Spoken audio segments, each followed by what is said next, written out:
Pop, pop, pop. How do you react when you hear gunshots? On the average day, 93 Americans in the US are killed with guns. The reference for that is on everytownresearch.org. I'm going to show you some statistics that I found. Um, this one was on gunpolicy.org. The total number of deaths from 1999 to 2014.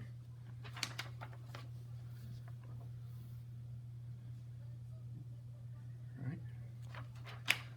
The average was about a little over 33,000 a year. They posted that in 2017. And here's another statistics that I found from the Bureau of Alcohol and Tobacco Firearms. From 1986 to 2015, the firearms manufactured. All right. So that's the statistics that I found for the firearms. In America today, many individuals confront the subject of how to secure their families.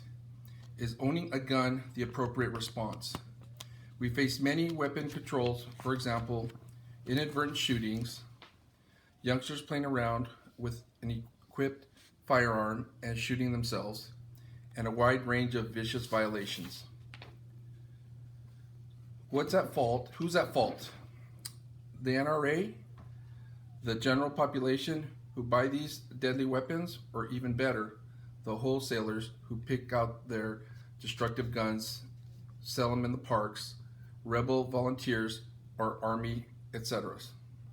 While firearms demonstrate helpful in shooting amusements or guarding home against outlaws, the founding fathers confined the Second Amendment as far as the potential oppression of government and requirements for people to gangs arms for a state army to use against domineering government.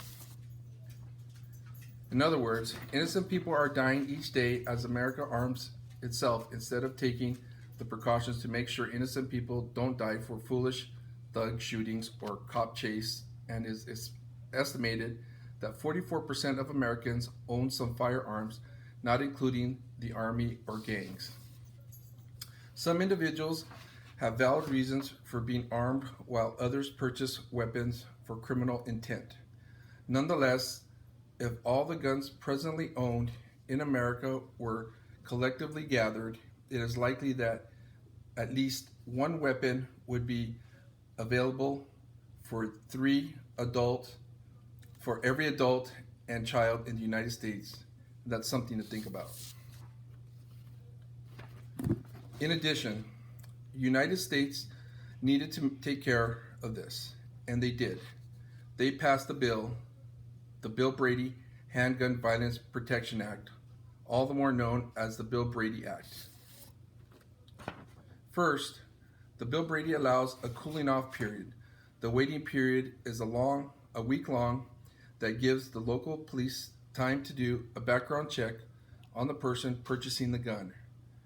And I got that on referencing tombstonetrading.org.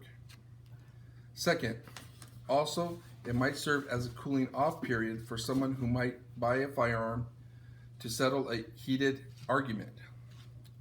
Third, the applicable laws differ significantly from state to state and just as sharply from county line to county line. In fact, state laws might have little bearing on the gun regulations where you live.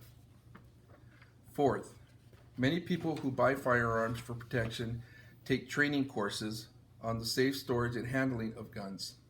Although the last thing they learn is to use one, they are taught other ways of handling a worst case scenario situation. On the contrary, many people do not follow through with the techniques they have learned. On the other hand, to protect yourself from criminal activity, the gun controllers demand that tens of millions of law-abiding citizens be restricted, harassed, and eventually deprived of their constitutional right, as well as their legal property in defiance of all logic. Such gun controllers express far greater fear of those tens of millions of Americans who are not criminals than they do of the hoodlums actively terrorizing our cities. And I referenced that from consortiumnews.com. To put it bluntly, Americans who own a handgun are about to commit a crime or murder someone with it. This is just not true. The large majority of American gun owners are sensible, law-abiding citizens and not trigger-happy fools. Law-abiding citizens are not responsible for most of the crime and violence in our country. Although those on both sides of the gun control issue will continue to debate, both sides agree that reducing the availability of guns to criminals, thereby reducing their use of guns in committing crimes, is the desired goal. To sum things up, to own a firearm or not to own a firearm, that is the issue. I'm going to recap a little bit here. Today, I first discussed some of the statistics we face with guns. Second, I discussed why it is a choice, for example, protecting your family. Third, I discussed the Bill Brady Act.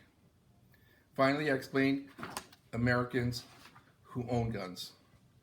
And don't forget, on the average day, 93 Americans in the U.S. are killed with guns.